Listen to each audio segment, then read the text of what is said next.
Black, y'all. Get on up. Black, y'all. Black, y'all.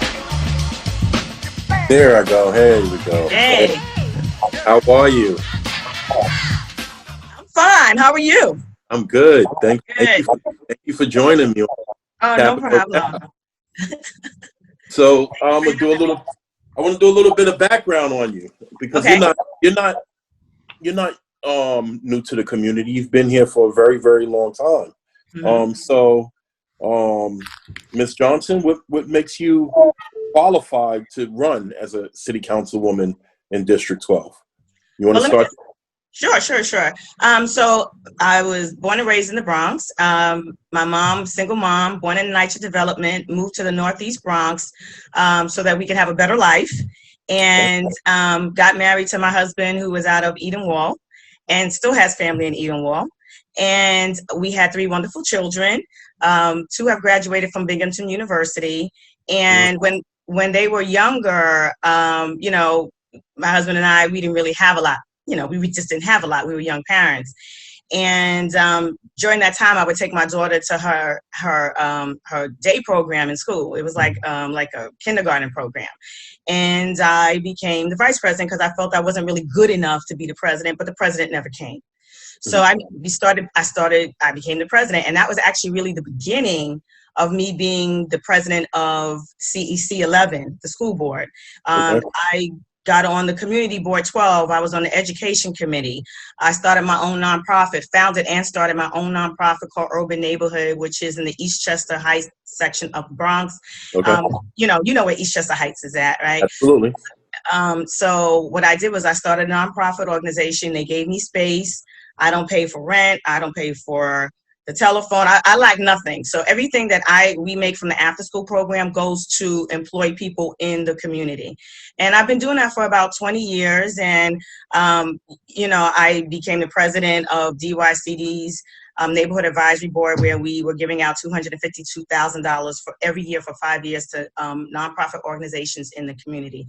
So, and even this year, during COVID, we opened up our community center to our after school program because we have families who were NYPD, FDNY, hospital workers, they were frontline workers. And so we opened up because they needed a place for their children to be. And we've been open ever since. Even though we run at a deficit, we understand the magnitude of them going to work and being in a hospital and taking care of us while we take care of their children. So that's a little bit of the background. That's an amazing story, and I don't have my machine with me today, or I would have pressed the button and we would have gave you a round of applause for that.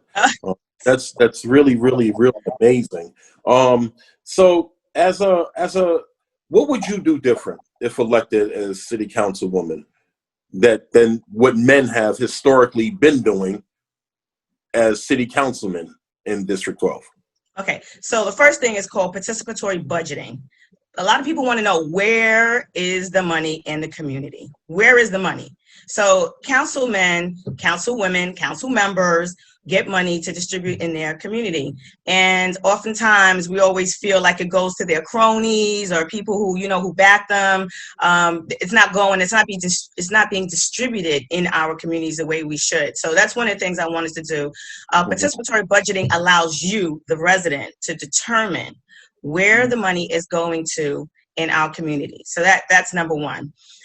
Number two, I have a small business myself, and I was outside yesterday talking to the small business owners and realizing that a lot of our small businesses are going out of business. I mean, it's a trickle effect, but you don't see it big, but if you walk down your street, somebody has closed up.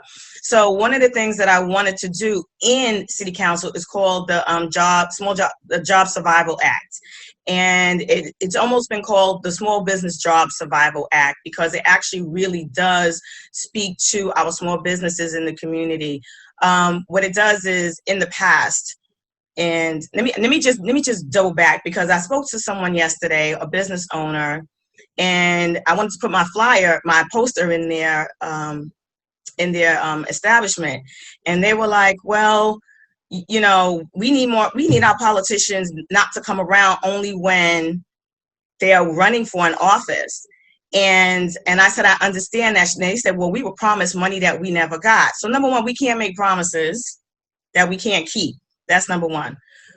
But number two, even with that Small Job Survival Act, there's an issue that was pre-pandemic that is even worse pandemic.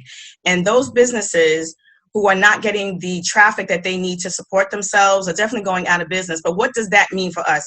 Well, if you are, you know, going into the store, you're not going to have a store to go to. You have to go further. But when a small business goes out of business, that means the whole family loses income. We have families now that are losing income. So what this bill does, what this legislation does, is it allows you to be able to negotiate. So the issues prior to the pandemic where business owners could not really get a fair negotiation with the landlord. So whatever the lease was, that's what they had to abide by.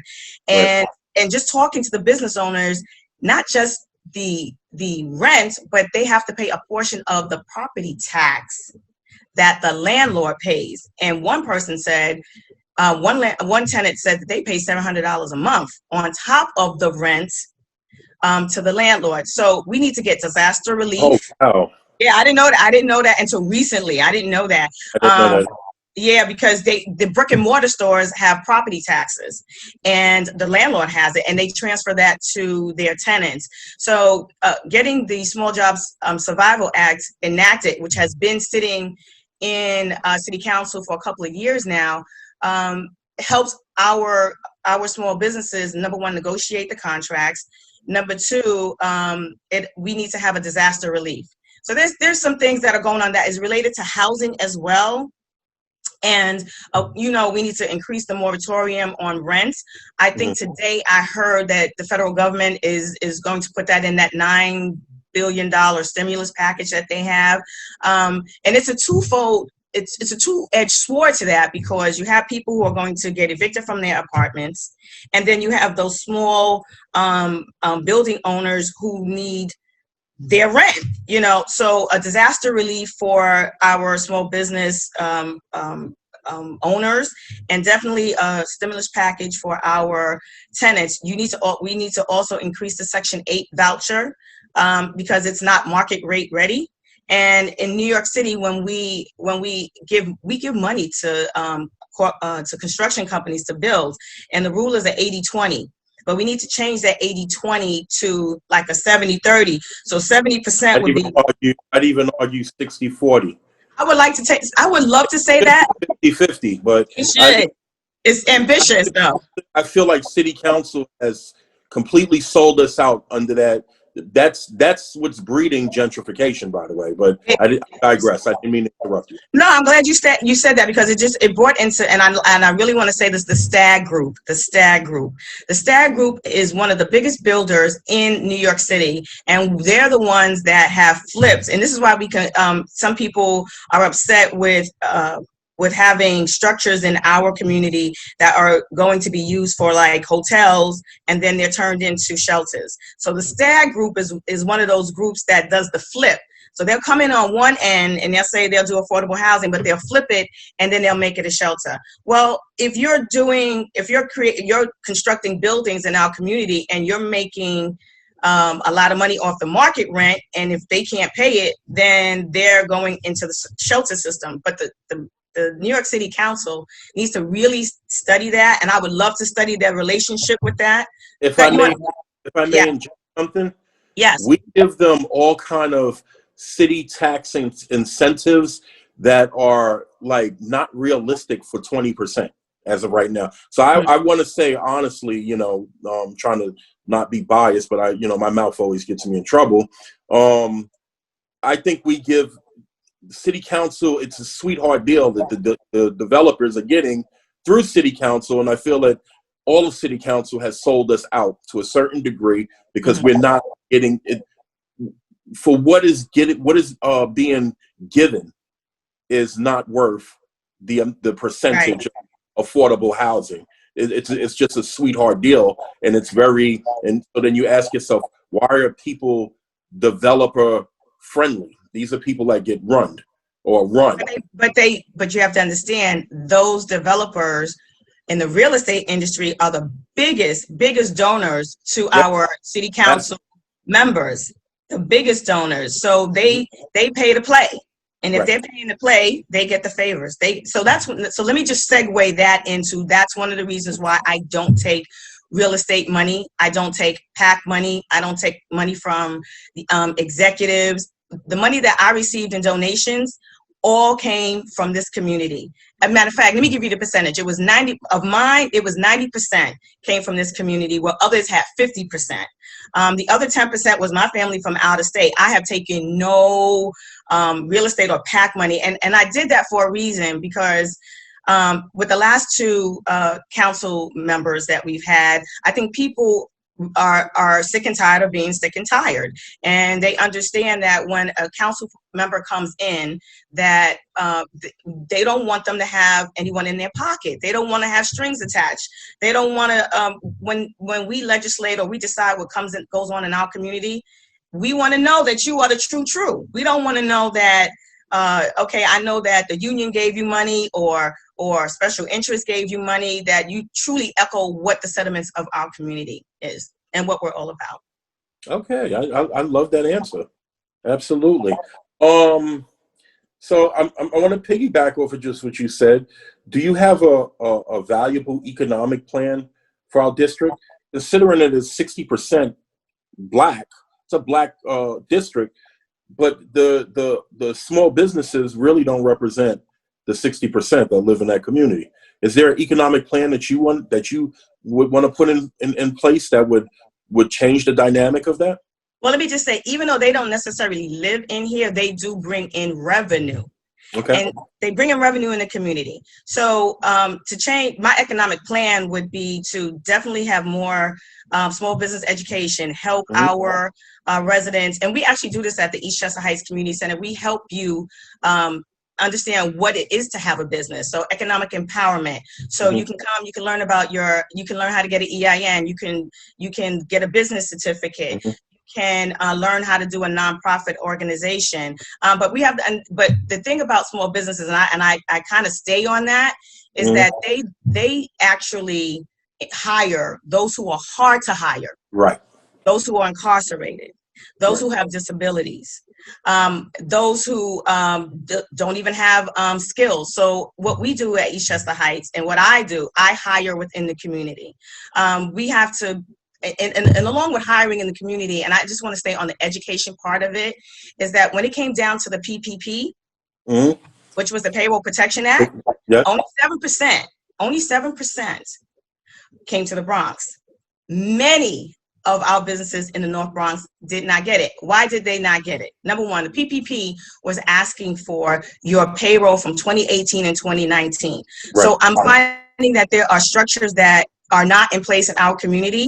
Some of the small businesses don't even have bank accounts, but that was the key to getting that money. The key was understanding your payroll, understanding your ledger, understanding that there are banks. So what happened was, if you have a bank account, a business bank account, not a regular bank account, and you actually logged on, they were throwing the money at you, right? So let me just give an example. Wells Fargo. The moment I logged on, Wells Fargo said, you are eligible for the Payroll Protection Act, right? I applied for it. I have ADP. I didn't have to do anything. ADP actually gave me the reports that I needed, and I was able to send it in. But I realized that structure is not there. And I know that we have, a lot of our small businesses are like islands unto themselves, and they don't necessarily speak to each other. Even though we have bids in the community, we need to be able to get together and strategize how we can have them flourish as a business, but also have our community members be able to work inside our community. Outside of the PPP, and I talked about the disaster relief, there are commercial properties that are in the Northeast Bronx. Not many, if not all of them, are located in Co-op City. And even like Modell's is going out. So an economic plan will help our small businesses. You said Modell's is going out. Modell's is out. It's out. I'm sorry. It's out. It's out. They're gone. You're right. They're out. And that was a big commercial store. But there are other stores that are going out as well. So tax breaks, disaster relief, in order for them to stay here and be able to hire in the community. Now, I will say that there are some businesses that don't hire in our community, and that they do take the money that they make here out of our community and spend it. So I'm a total advocate for us to be able to have our own businesses and understand what it is to have a business. We need to empower ourselves in the community. Our African American, Black and Brown, who historically are not educated, or in reference to business. I'm talking about business. I'm not saying they're not educated. I'm just saying in reference to business and how financial literacy, even economic literacy, because wealth is when you can use other people's labor to empower yourself. That's the meaning of wealth. And there's a difference between wealth and rich. You know, they hold two meanings. So, to solve, I think, the racial divide, you have to solve the economic divide and the wealth divide, and that was a major factor in terms of racism in this country is economics, because slavery was 100% an economic issue.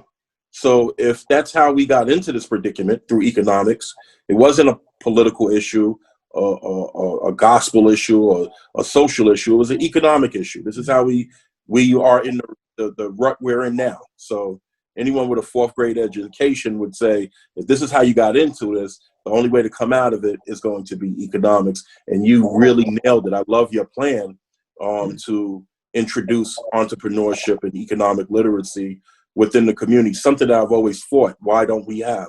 So, I mean, it's very refreshing to actually hear you say that and echo what you just echoed. Thank you for that. Oh, no problem. Thank you.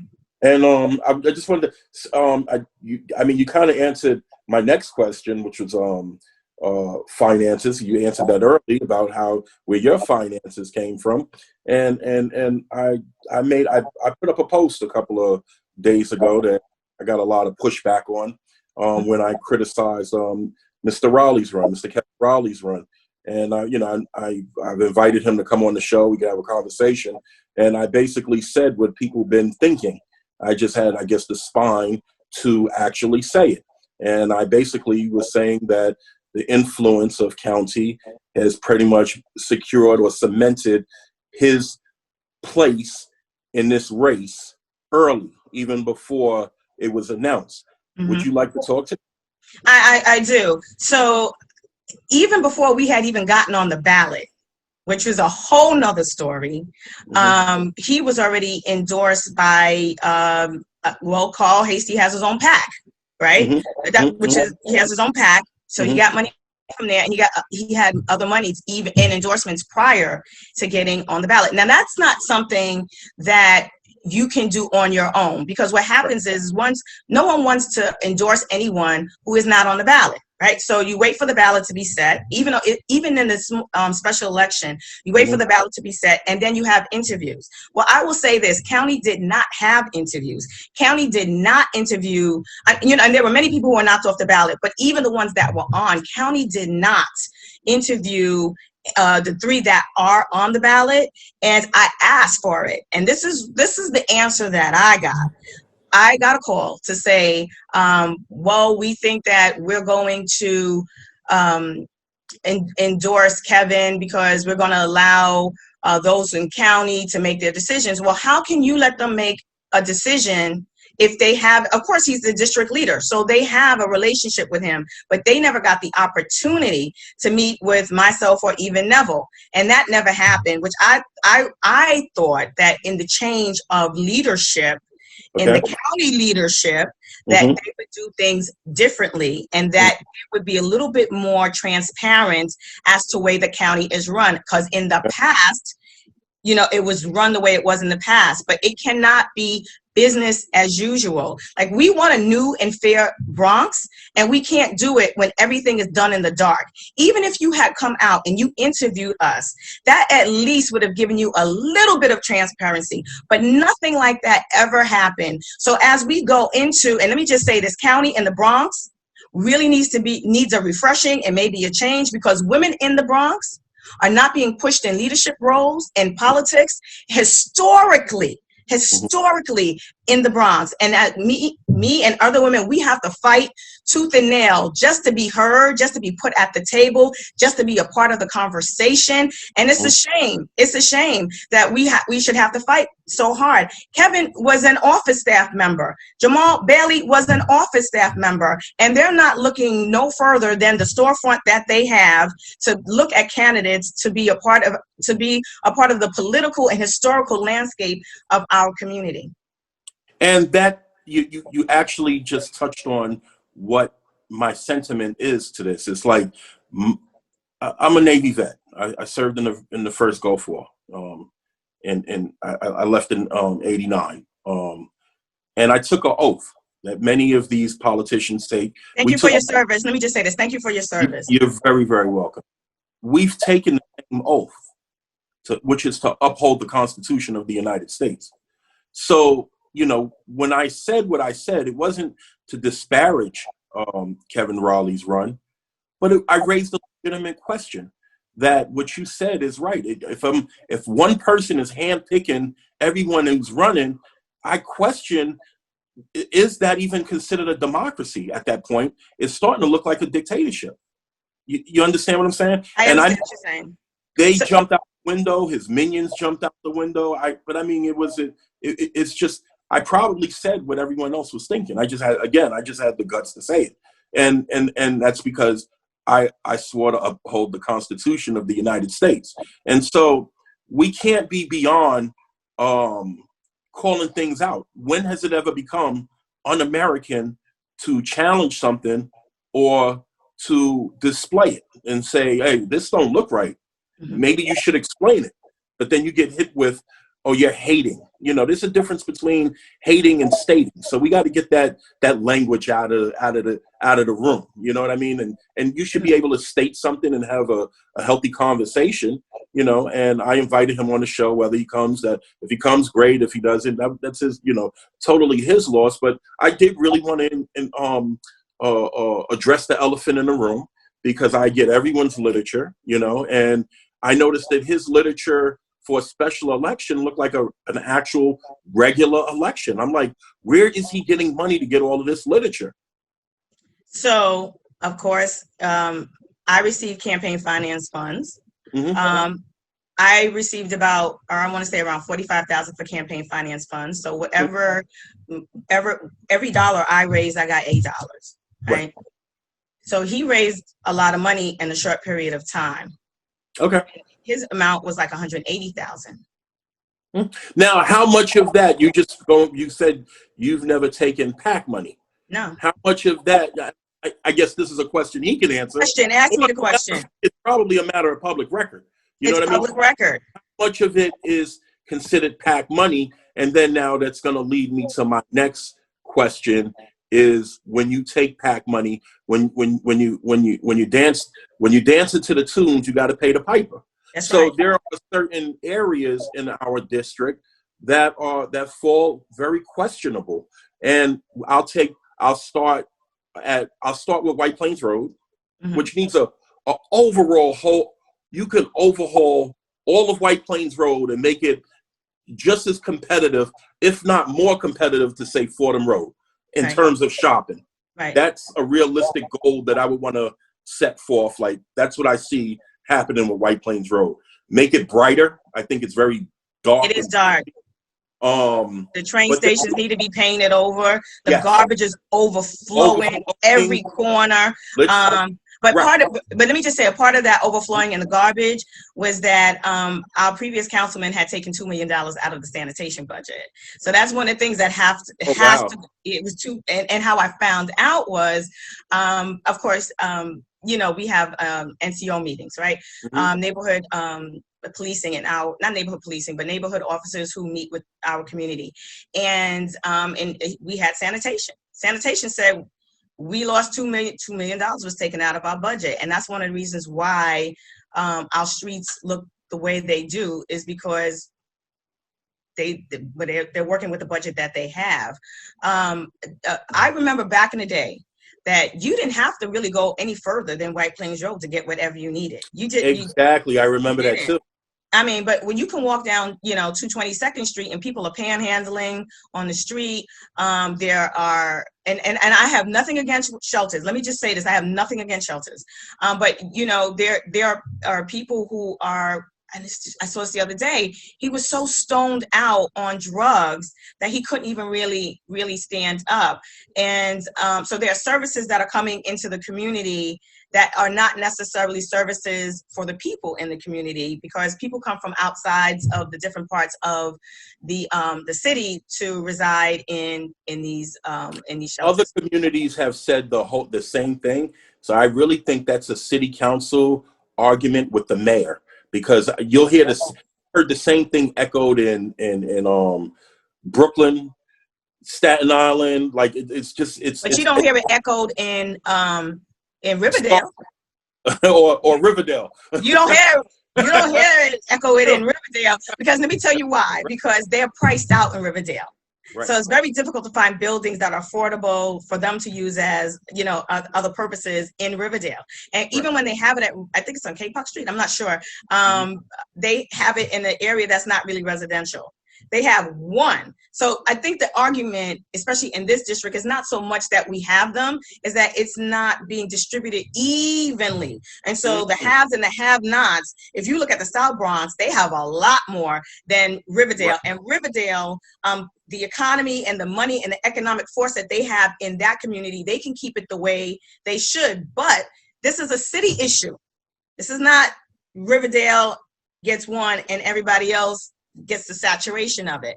So there has to be equity across the board in reference to where the shelters are going. And the problem also is like I said earlier, is like they're saying we're going to come in with a hotel, or we're coming in with a mixed use building, and then it changes over. So the fight at the community board is a tough fight, because they're already building. They've already got the permits. They're already building, and now you're changing it. So they almost feel like it's a slap in the face, because we want to know exactly, and it doesn't have to be a shelter, it could be anything. We want to know what's coming to our communities. That's how we should be.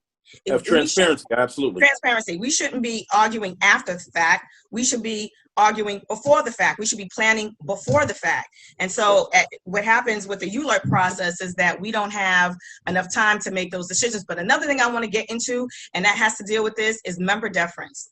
Right. So if I'm only going to use Co-op City, because this was a real deal a couple years ago. They were going to build a mall.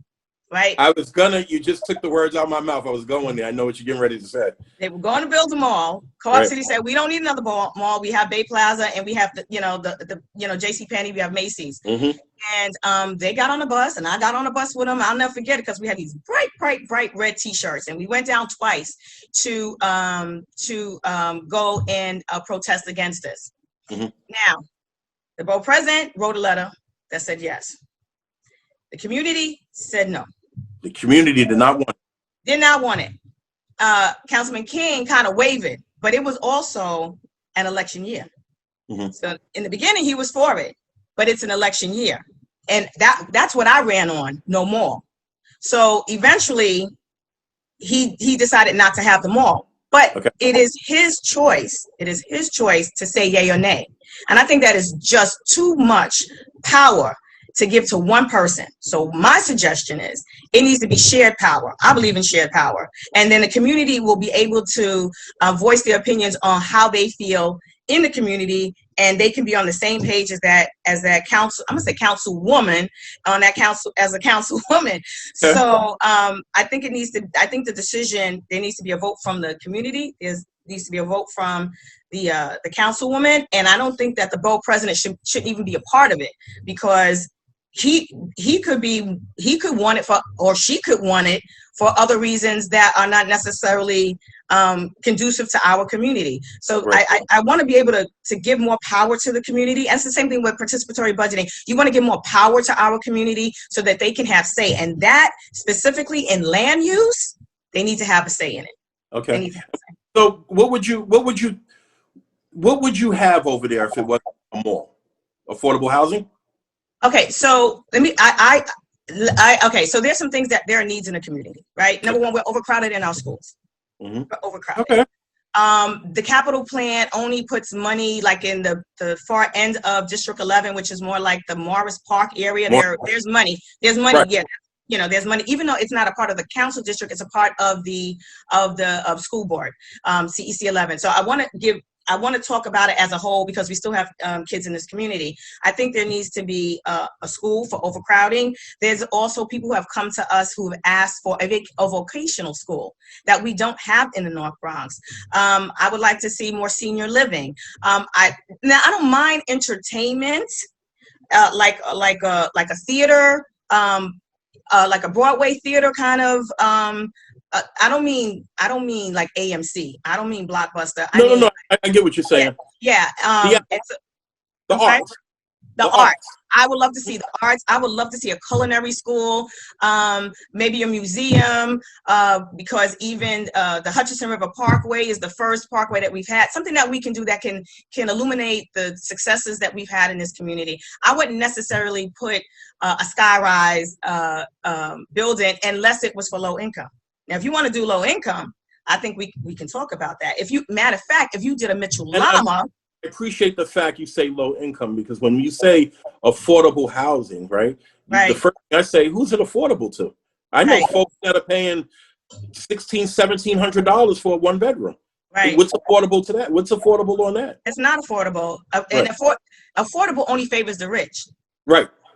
It only favors the rich. And so we seem to think there isn't any poverty anymore in America, that it's going to eradicate. Because you always say, the working class, but you have a whole bunch of people that can't find jobs. So I mean, a lot of things that you're keying in on. I mean, I knew I would have an outstanding interview with you, but I mean, it's very refreshing to hear these ideas coming from, and I'm not doing the gender thing, but from a whole different perspective with you being a woman. Right. Because the district has been in the hands for so long that it's forever.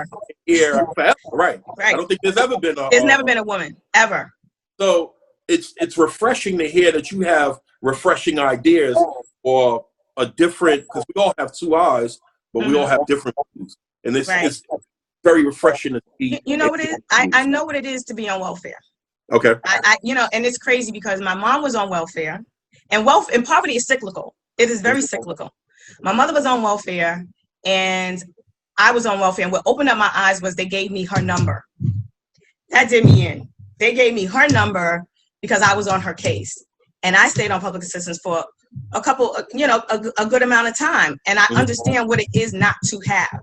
I understand what it is to stand on a pantry line because you don't have food.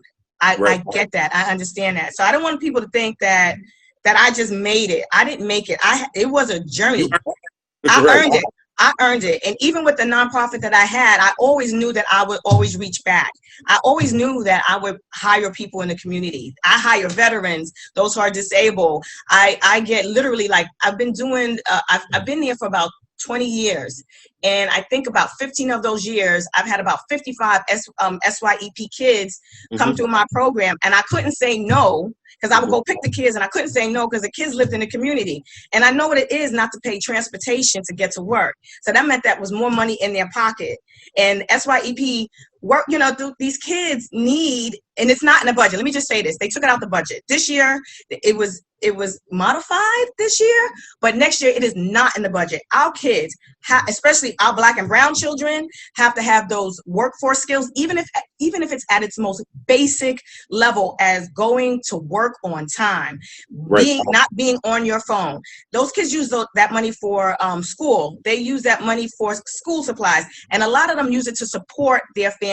Back in the day, I was on on summer youth employment program. And that was the first time I ever got a check. That was the first time I ever knew how to budget. And if we can get those skills in early, oh man, these kids can be independent. They'll be out there. Because the only thing is, Black people, it seems like the only thing that we rally or unify against is hardship and struggle. Or pain and struggle. That's the commonality that we have that will unite us. Other than that, we're not united. And I'll give you a perfect example. But if we're taught to do something, the three narratives is that Black people are expected to be rappers, basketball players, sports, rap, entertainment, sports, or selling drugs. That's the narrative that we've been given. But if you show us how to do something, we will outperform you in it. And I'll give you the prime example. You have this scamming culture. That's the new crack epidemic now. Someone white had to teach someone Black how to scam. These kids know how to scam than white people. But I say all of that to say, if you were to show us how to do coding and get us into the technology, we will surpass. But it's racism that keeps us locked in. Racism, and it's funny because I analyze these things very hard. Racism is what kept the scale of the balance, the balance of the scales tilted, and racism is going to be the balance of the scales tipping the other way, because the rest of the world now is beating us economically. Culturally, we're always going to be icons. I mean, culturally, they're going to always love us. And then that goes back to really Black folk, you know what I mean? Who we would call African American. We the most cultural set people. We set the standards of culture throughout the whole entire world. So culturally, they love us, but economically, they're going to slaughter us. And this country better figure out how to invest in young Black kids if we're going to compete, or countries like China are going to bury us. They're burying us right now, you know what I mean? But the reason that they're burying us is because you want to keep that old status quo of keeping us under, you understand? And I digress. That had nothing to do with it. But I'm glad you did, because it brought up something I thought about recently, and it pertains to business. And what it is that when we deal with banks, right, we always we never put in the minimum amount of not to get fees. So if you put in $100, those fees are going to eat you up. But if you put in $1,500, right, you're getting a free checking account. You get a free checking account. You get a free checking account, and you're not paying any of those fees. Right. So maintaining those minimum balances are key. And it's the same thing with credit. So if you have a credit card and you pay it off before the statement is due, before the statement, well, they're not going to charge you late fees. Right. But I understand we have to get to that with debt, but there's a way to use why should I pay fees with my money and you using my money to make money? So there are different things that we don't know how to play the game. We have to learn how to play the game and play the game. Equity, and there's a difference. Equity and equality, because it's just having access to, and so and that's when you get systemic racism, because we're denied access. It's almost like you're putting a dog in a cage and you watch as a puppy, and then you watch the dog grow abnormal, and then you point and say, this dog has grown, and I'm not comparing us to dogs by no, I didn't get it. I just want to be clear. But instead, they'll point at the dog and say, look at that deformed dog that grew, right? But you don't look at the conditions that were given to make that dog grow the way it grew. Right. And so it's about equity. And I said this, I say this, and I really believe in my heart of hearts, Black people need in this country a hand up, not a handout. And it has to be something tangible. It can't be something symbolic like naming a street after me or something like that. It's got to be something to make you draw from. And I never knew the amount of work that you do in the community. This is the first time, because I definitely half the stuff. I do scholarship workshops so kids get into college. I really didn't tell, but they can go on my website. So you're a resource. I want to thank you, because I do live in your community, and you're a resource to the community. So thank you so much. Thank you. Can I just throw one more thing? I know we really do need a MWBE center up here. Yes. We need that. We need that. And I don't want to wait for that more, for that, the golf course center to come up, but we really, really, really need a MWBE center in this district. I think that will make a difference. It was such a powerful district. What I'm, as a district, as a resident, or potentially one of your constituents, one of the things I want to see us as a district is to be able to compete and say, District 12 and Riverdale got it popping. Like, they got all of the resources. I mean, right. We have the ability to be just as strong, if not stronger than Riverdale. And that's how we should be thinking. We need to be competing. But it's not competing. They're very selective what comes into their district. Mm-hmm. You can't just say I'm building anything because it's going to bring it's, I mean, this is, I don't know how you feel about this. I was one of those people that were not in favor of that YMCA. I just wasn't. So I have concerns. My concerns is that you're right across from Baychester and Edenwald. What are they going in free? These are NYCHA discounted rate. Discounted rate. Very expensive. They are expensive. And the average person in that community can't afford that membership. So now my question was, who did you build it for?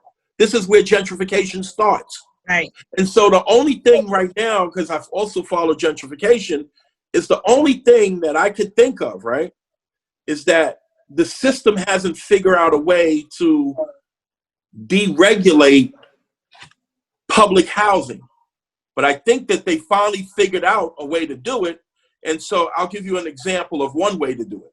They're privatizing it, right? They're going to go through privatization, which I have an issue for because you're taking my public dollars and you're privatizing it. That is right. Legal. I mean, I question the legality of it, but I feel it to be illegal. And there's no outcry. No one's crying foul over it. Right. That's number one. Number two. Well, let me just say this before you say that. They are crying foul. The NYCHA presidents are. Yeah. I have had conversations with at least two of them. They are crying foul about that. And the community board is on that. Do you hear it? Most people are not hearing it, but that's what happens in this community is that we're kind of separated. Like we have power, but it's pockets of power. Like we're not all on the same page. And I find that we're disconnected, and there needs to be like a consortium of I've never been in a meeting where they were all presidents of organizations. I've never been in a meeting where we had those who, like you, who have shows, or those who have radio stations have been in the conversation together. There has to be some kind of consortium, because for me, I find that it's extremely disconnected, especially when parents are asking for resources. There isn't a resource guide where to go. You don't have that in Riverdale. Like, they know where the resources are. We have to know that. And if we can get that together and get our voting block together, there's nothing that can stop. I want to, when you become a city councilwoman. Yes. And one of the things that could bring forth that is, I'm thinking maybe in the summer, we should have something called Meet Your Neighbor Day, where Edenwald go to the Valley, where everyone go. One day we go to the Valley, one day we go to Quad City. So we all get to know who's who. And we get to talk to, because we don't talk.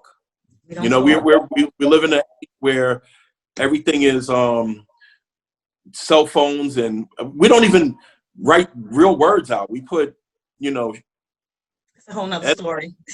SHM, shake my head. You know what I mean? Like, we don't even write out, what we thinking. So we gotta walk that back a little bit, because you're absolutely right. As long as you've been doing what you've been doing, I had no idea what you were doing. I think that's outstanding, and it needs to be celebrated. And I'm not the only one. There are other grassroots organizations that are in the community that people don't really know of. So right. We just gotta have a better job of communicating and getting things together and meeting each other and being on the same page. Even if we agree to disagree, right? That's fine. But that's at least I have no problem with that. Right. As long as we know each other. We may not agree on this issue, but it may be an agreement on another issue. And even that, you have to do it cordially. Right. I don't want another me. Right. I don't want another me. I want somebody who's going to give me a different side of the story so that I can see it My side is not always the right side. How Right. can I, let me engage you so I can understand how you're feeling and how the things that you want done in this community. It's, you know, a lot of our politicians talk, they don't listen. Right. They don't listen. That's right. That's right. And you know, like one of the things because before I forget, how they're going to start gentrifying public housing is by, say, if you're a doctor and I was a lawyer and we had a child and that child went off to school. They're doing this right now, like in the city.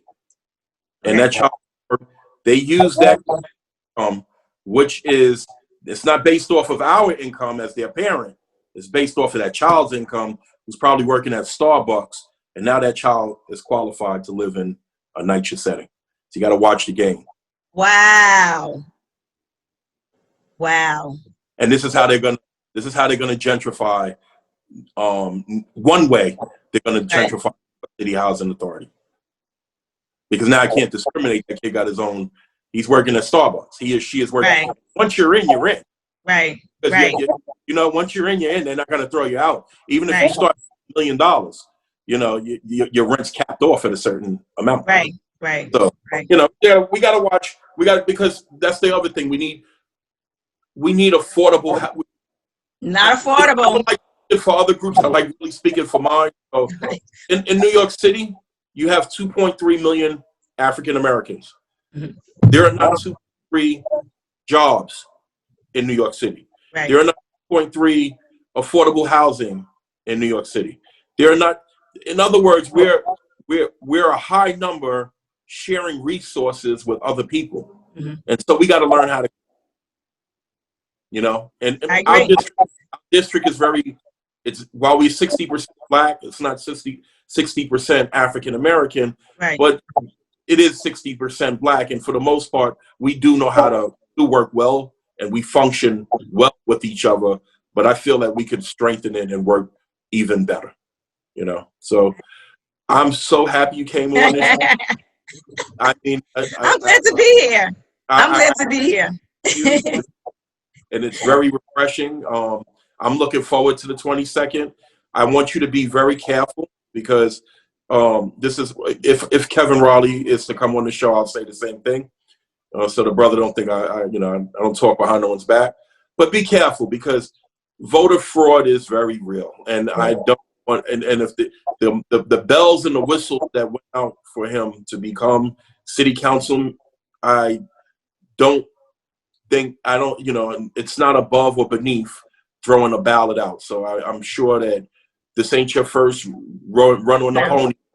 So have the proper resources intact to actually make sure that you have a fair run and you have equity yourself or access to a fair run.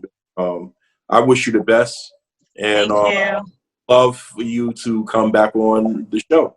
And can I give my web address? You could give everything, yes. Thank you. So thank you for having me. My name is Pamela Hamilton Johnson. I will be the first councilwoman to ever hold that seat. And I'm really saying this to our community that there's never been a woman. Women, we legislate differently. We are more likely to have a democratic style. We're more likely to talk about gender issues and childcare issues, and we are more likely to reach across the aisles. So I just wanted to say to you, we need a change in our community. I will be transparent. I will be trustworthy. And one of the things that I will not make you ashamed. I promise I will not make you ashamed that you put me in that seat. You can reach me at www.PamelaHamiltonJohnson.com. Thank you so much. No, thank you, Pam, and good luck to you. And I hope to bring you on here, have you on KAP or no KAP again soon. Thank you so much. And I want to talk to you later, but later, I want to talk to you. Absolutely. Okay. Bye-bye. Black,